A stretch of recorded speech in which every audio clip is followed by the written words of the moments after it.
Traders, आप सबका स्वागत है हमारे यूट्यूब चैनल पे।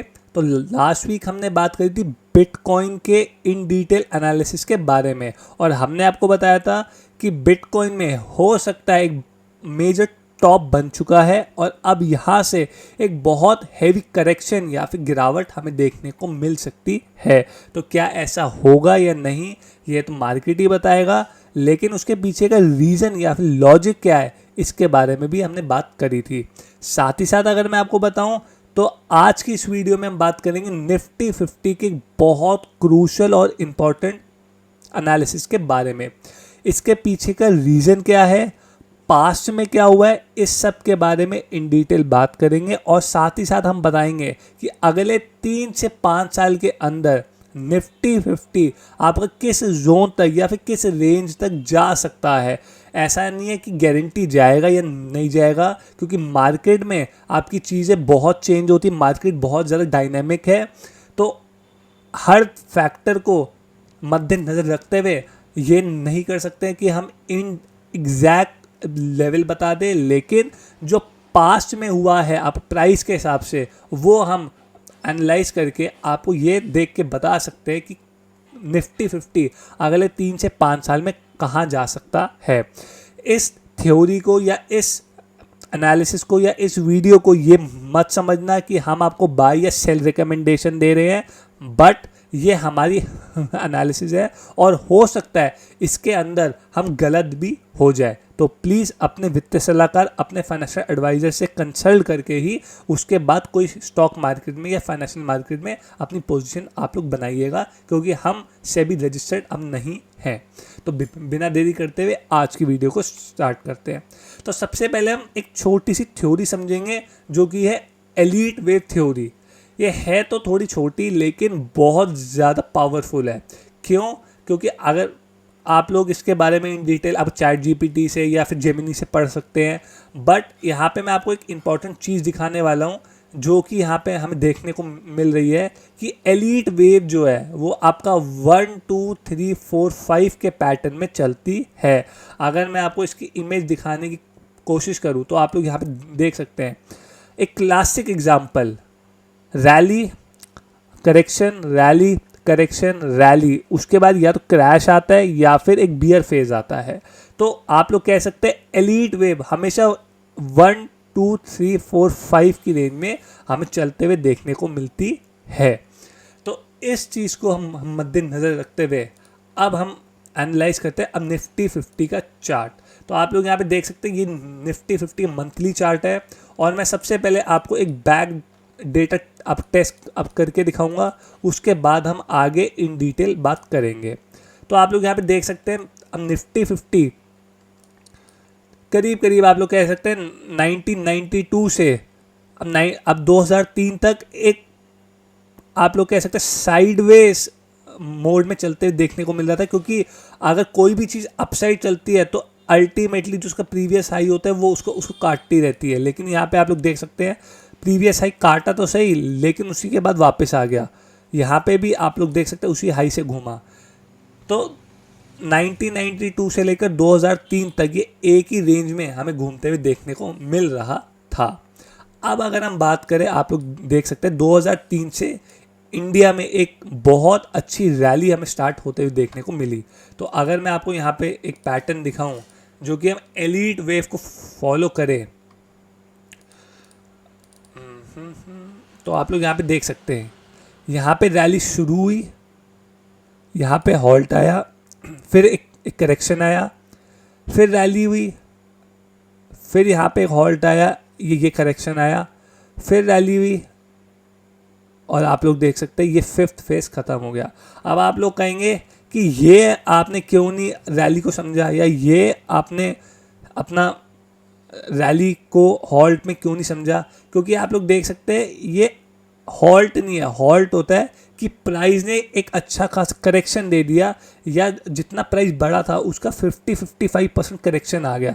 अब आप लोग यहाँ पे देख सकते हैं जितनी रैली आई हल्का सा ओनली 2 to 5% ही अब गिरावट आई, वो भी कंसोलिडेशन में। यहाँ पे भी सेम हुआ, जितनी रैली हुई बस कंसोलिडेशन हुआ। लेकिन यहाँ पे आप लोग देख सकते हैं 3 महीने की रैली को एक ही महीने में अब सरेंडर कर दिया। इसे कहते हैं एक्चुअल आपका हॉल्ट या फिर आपका करेक्शन। तो आप लोग यहाँ पे देख सकते हैं कि ये एक एलीट वेव हमें देखने को मिली 1 2 3 4 5। अब उसके बाद अगर हम देखें तो 2008 में वापस से एक रैली हमें स्टार्ट होते हुए देखने को मिली, और वो कब हुई, अब 2009 के, क्योंकि 2008 में तो एक बहुत बड़ा क्रैश हमें देखने को मिला था। फिर अराउंड 2009 के करीब में आप लोग देख सकते हैं यहाँ से एक हमें अच्छी खासी आप लोग कह सकते हैं रैली स्टार्ट होते हुए देखने को मिली। तो ये आप लोग देख सकते हैं फर्स्ट, सेकेंड और ये थर्ड। उसके बाद क्या हुआ, एक बहुत बड़ी करेक्शन हमें देखने को मिली 2020 में। और अब के सिनेरियो में आने से पहले मैं आपको थोड़ा और इन डिटेल आपको लेके चल के दिखाऊंगा। तो आप लोग यहाँ पे देख सकते हैं, अब हम एनालाइज करते हैं कि कितने टाइम फ्रेम में ये फर्स्ट रैली हमें देखने को मिली और उसके बाद ये करेक्शन हमें देखने को मिली। तो अब अगर हम यहाँ पे देखें डेट एंड प्राइस के हिसाब से, ये रैली यहाँ से स्टार्ट हुई, प्राइस के हिसाब से यहाँ तक गई, और आप लोग देख सकते हैं अराउंड 245 डेज के अंदर ये रैली ख़त्म हो गई और 120% के अप्रॉक्स हमें रिटर्न देखने को मिला। और जो फर्स्ट फेज की करेक्शन थी वो आप लोग देख सकते हैं करीब 35% करेक्शन थी, जो कि 123 दिन हमें देखने को मिली। उसके बाद अगर हम बात करें तो आप लोग देख सकते हैं सेकेंड लेग ऑफ रैली हमें ऑलमोस्ट 729 डेज देखने को मिली, जो कि 200% तक आप गई। उसके बाद जो हॉल्ट आया वो ऑलमोस्ट आप लोग कह सकते हैं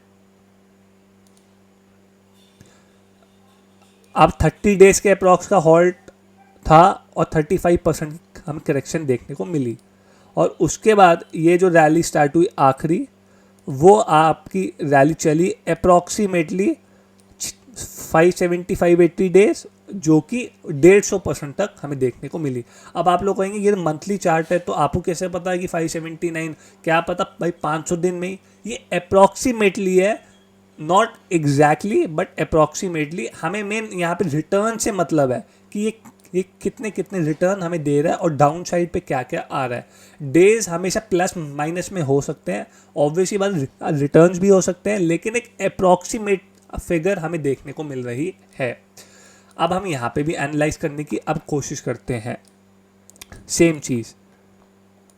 तो आप लोग यहाँ पे देख सकते हैं ये रैली यहाँ से स्टार्ट हुई,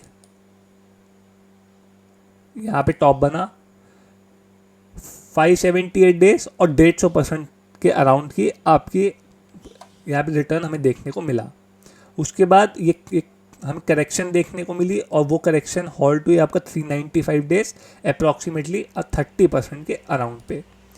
फिर एक रैली हमें स्टार्ट होते हुए देखने को मिली, जो कि सेकेंड लेग ऑफ रैली थी, जो कि 108% अप्रॉक्स गई और 1155 दिन की ये रैली थी।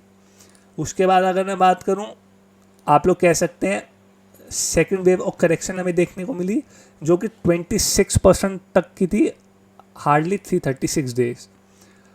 और अगर मैं यहीं पे बात करूं आखिरी लेग ऑफ रैली, तो आप लोग यहाँ पे देख सकते हैं आखिरी लेग ऑफ रैली नियरली 88-89%, और ये आपका 1400 दिन तक आप लोग कह सकते हैं हमें ऑन दी हाई साइड पे देखने को मिली।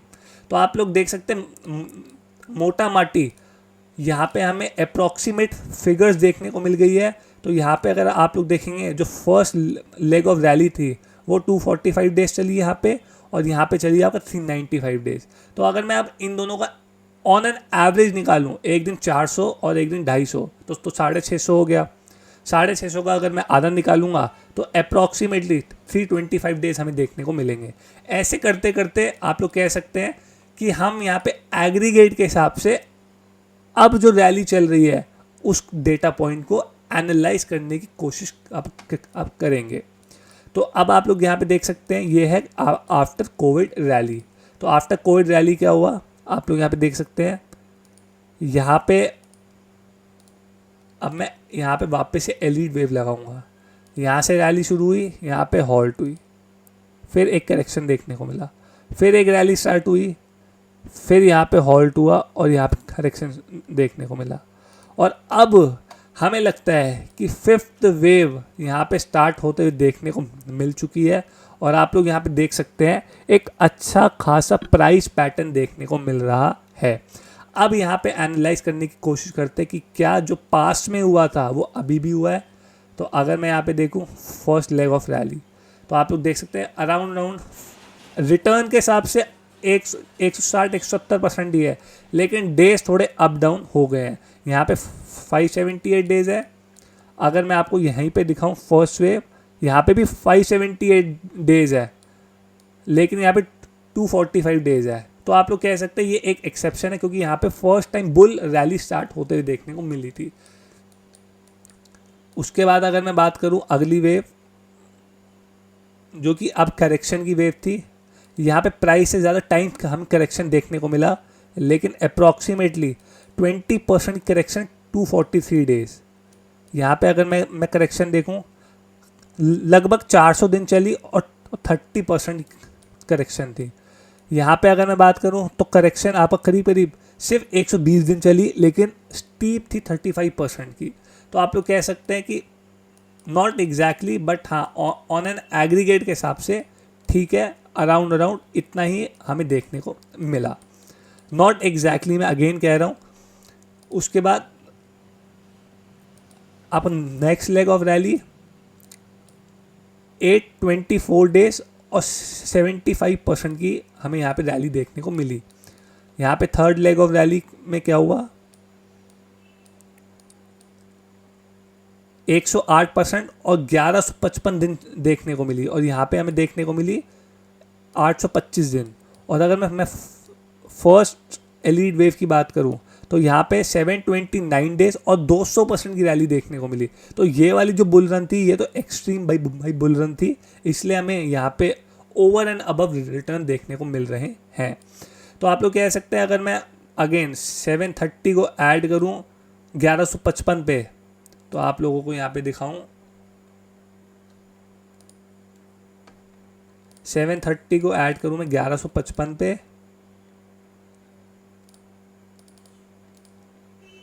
डिवाइडेड बाय 2, तो करीब 940 या 950 डेज हमें देखने को मिलते हैं।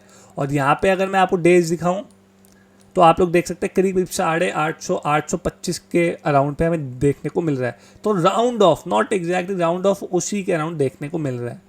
अब अगर मैं यहाँ पे दिखाऊं, तो आप लोग देख सकते हैं जो लास्ट अब करेक्शन थी वो हमें देखने को मिली, जो कि 18% की करेक्शन थी और 150 दिन चली।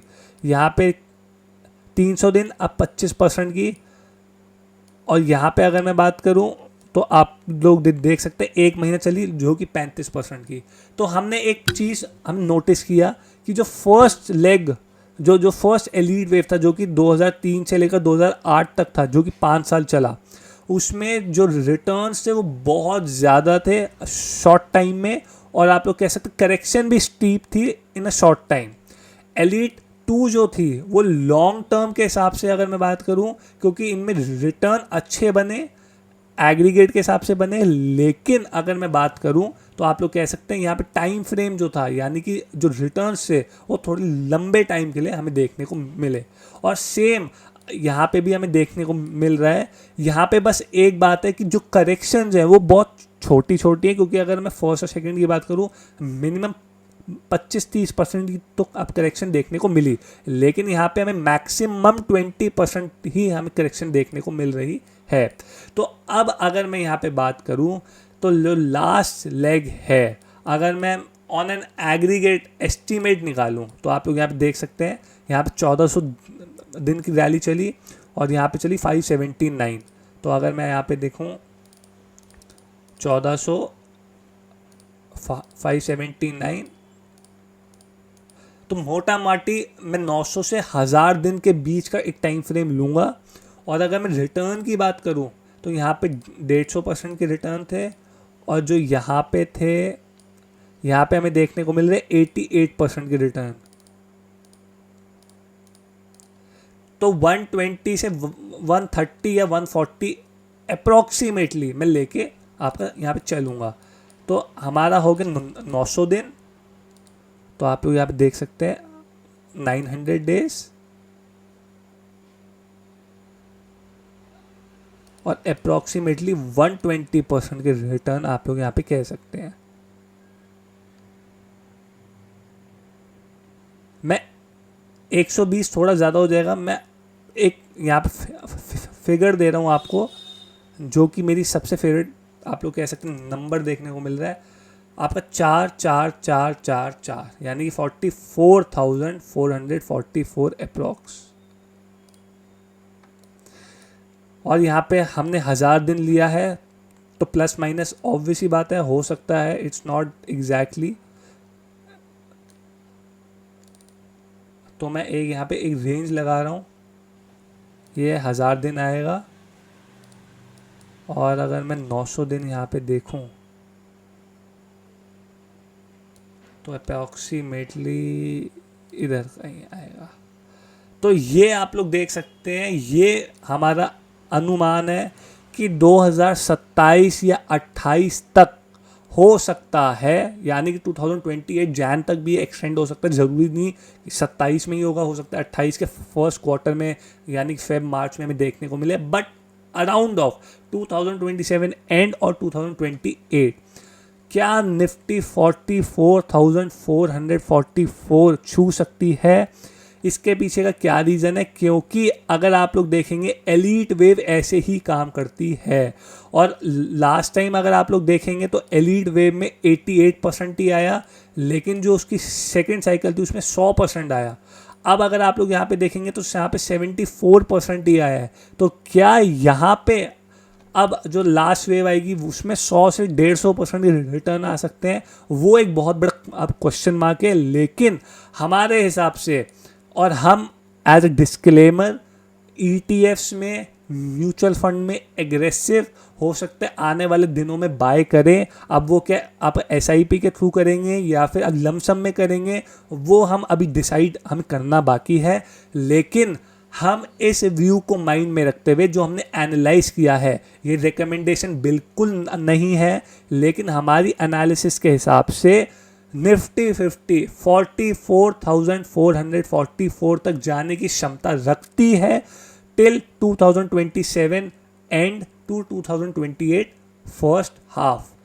अब ये एनालिसिस अब गलत भी हो सकती है, क्यों? क्योंकि बहुत सारे फैक्टर्स हमें देखने को मिल रहे हैं, बहुत डायनामिक फैक्टर्स हमें देखने को मिल रहे हैं। और ये व्यू आप लोग कह सकते कहीं ना कहीं अब निगेट या फेल हो जाएगा कि अगर ये जो रीसेंट लोज हैं, यानी कि 21,500 के लोज अगर टूट जाते हैं ऑन द मंथली बेसिस, अगर मंथली बेसिस पे 21,500 के नीचे क्लोजिंग आ जाती है, तो ये व्यू हम रिविजिट करेंगे और उसके बाद देख सकते हैं कि क्या और प्रोबेबिलिटी या फिर पॉसिबिलिटी बन सकती है। तो हमारे हिसाब से, और हम इसकी एनालिसिस की आप लोग कह सकते हैं एक लिंक्डइन पे पोस्ट भी अपलोड करेंगे कि हमारा क्या लॉजिक है इस चीज़ को लेके, और हम क्या सोच रहे हैं कि आने वाले दिनों में क्या हो सकता है। साथ ही साथ यहाँ पे तो हमें डबल टॉप देखने को मिल रहा है, ये तो एम पैटर्न हमें देखने को मिल रहा है। तो अब मैं आपको यहाँ पे वीकली एनालिसिस के हिसाब से बताता हूँ कि कहाँ पे आप लोग कह सकते हैं कि एक नेगेटिव व्यू अब ले सकते हैं, या फिर आप लोग कह सकते हैं कि बहुत ज़्यादा बियरिश व्यू आप लोग देख सकते हैं। तो मैं इन चीज़ों को थोड़ा हटा रहा हूँ सो दैट आपको और क्लैरिटी हो। तो अब आप लोग यहाँ पे देख सकते हैं, यहाँ पे वीकली बेसिस पे या मैं डेली बेसिस पे लेके चलता हूँ, वहाँ पे थोड़ा हमें क्लैरिफिकेशन देखने को मिलेगा, उसके बाद वीकली पे आते हैं। तो आप लोग यहाँ पे देख सकते हैं डेली बेसिस पे हमें एक ट्रेंड लाइन यहाँ पे देखने को मिल रही थी, बहुत ब्यूटीफुली आप लोग कह सकते हैं। यहाँ पे क्या हुआ, ब्यूटीफुली यहाँ पे आप लोग देख सकते हैं फर्स्ट टाइम अटका, सेकेंड टाइम अटका, थर्ड टाइम पे ब्रेकआउट दिया, उसका रीटेस्ट हुआ। ये मैं आपको कहूँगा एक बियर ट्रैप था, क्योंकि गैप डाउन के साथ ही मार्केट डे हाई पे बंद हुआ, अगले दिन भी डे हाई पे गया और उसके बाद हायर हाई बनाते हुए आपका एक रैली दे दी। तो ये तो प्योरली बियर ट्रैप था। तो इसलिए फर्स्ट टाइम अब रजिस्ट किया, सेकंड टाइम किया, थर्ड टाइम ब्रेकआउट दिया, रीटेस्ट किया, वापस हायर हाई बनाते हुए आपका चलता गया।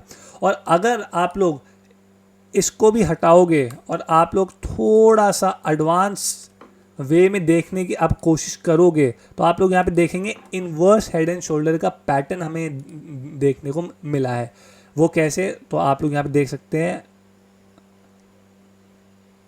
Not exactly but again, not exactly but kind of inverse head and shoulder का पैटर्न हमें देखने को मिला। और ये ब्रेकआउट कहाँ आया हॉरिजॉन्टली, ये ब्रेकआउट हमें यहाँ पे देखने को मिला है इस जोन के अराउंड पे।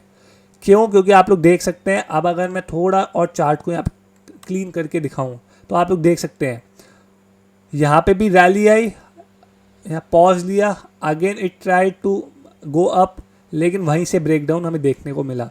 सेम लेवल यानी कि 23,800 बार बार रीटेस्ट हुआ है। फर्स्ट टाइम हुआ, सेकेंड टाइम हुआ, ब्रेकआउट के बाद फर्स्ट टाइम हुआ, सेकेंड टाइम हुआ, और अब यहाँ पे हर किसी को लग रहा है कि मार्केट वीक हो चुकी है। पिछले 4-5 हफ्ते से मार्केट यहाँ पे बियरिश कैंडल बना रही है, तो ये वीक है।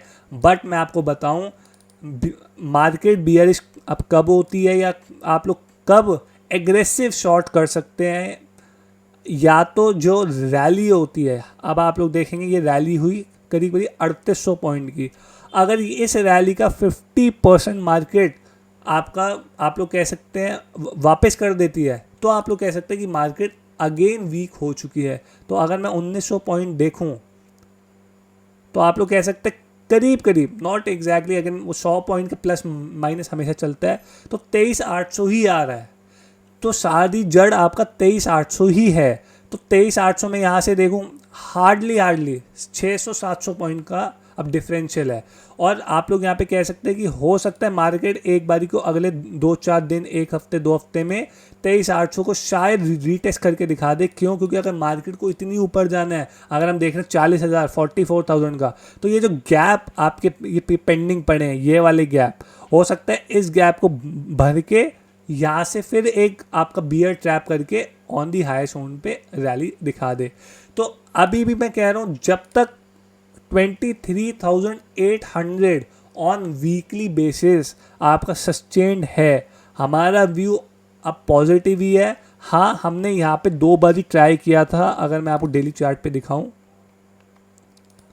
तो हमने एक दिन यहाँ पे ट्राई किया था, यहाँ पे हमें लगा हायर हाई बनाते हुए मार्केट अब हायर जोन में निकल जाएगी, लेकिन अगले दिन सेलिंग आ गई।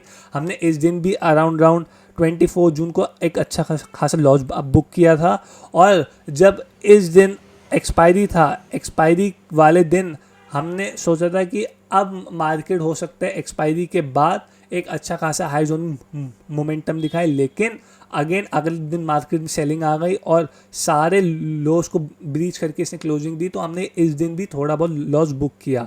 तो जब तक आप लोग कह सकते हैं 23,800 आपका सस्टेन्ड है और 23,800 के नीचे क्लोज नहीं हो रहा है, हमारे हिसाब से मार्केट बुलिश ही है। और मार्केट में बाय ऑन डिप्स की स्ट्रैटेजी के साथ आप लोग काम करने का सोच सकते हैं। ये मेरी रिकमेंडेशन बिल्कुल नहीं है, क्योंकि मैं ऑथराइज पर्सन नहीं हूँ। आप लोग अपने वित्तीय सलाहकार, अपने फाइनेंशियल एडवाइजर्स प्लीज़ कंसल्ट करिए। लेकिन अगर 23,800 ब्रीच हो जाता है ऑन द वीकली चार्ट, तो हमें भी थोड़ा बहुत अपने एनालिसिस को रिव्यू करना पड़ेगा और देखना पड़ेगा कि कहाँ हमने गलती करी है, और उस हिसाब से फिर हम आप लोगों के साथ एक वीडियो और लेके आएंगे। लेकिन अब अगर मैं बात करूँ ऑन द मंथली बेसिस के हिसाब से, इन द मंथ ऑफ, या फिर मैं कहूँ in the year of 2027 and 2028 starting, हमें लगता है निफ्टी 50 44,444, एक नंबर को याद आप रख लीजिए, 44,444। हमें लगता है निफ्टी 50 यहाँ तक जाने की क्षमता रखती है। अब जाएगी या नहीं जाएगी, ये प्योरली मार्केट डायनामिक्स और मार्केट क्या करती है उसके ऊपर है। इसको बाय या सेल रिकमेंडेशन बिल्कुल नहीं लीजिए। लेकिन मैं इतना ज़रूर बोलूँगा कि जो आप लोग ये जो डेली आप लोग ट्रेडिंग करते हैं, डेली FNO बाय करते हैं, SL लगाते हैं, अगर इसकी जगह आप लोग थोड़ा सा लॉन्गर टर्म रखें, क्योंकि अगर बाई चांस मान लीजिए आप लोग यहाँ से ETF का सोचते हैं, तो ETF के हिसाब से आप लोग कह सकते हैं 80% के रिटर्न अगले 2-2.5 साल के अंदर, it's not a bad idea. तो मेरे हिसाब से हो सकता है, बट क्या होगा या नहीं होगा ये तो आने वाले वक्त ही बताएगा। बाकी आगे क्या होगा इसके बारे में इन डिटेल हम और वीडियोस में बात करते रहेंगे, लेकिन आज के हिसाब से इतना ही। आई होप आप सबको ये वीडियो अच्छी लगी हो, ये एनालिसिस अच्छा लगा हो। कोई भी डाउट है आप लोग नीचे कमेंट सेक्शन में लिख के पूछ सकते हैं, अपने फ्रेंड्स के साथ शेयर करिए और देखिए कि क्या उनका व्यू है या आपका व्यू है। Thank you.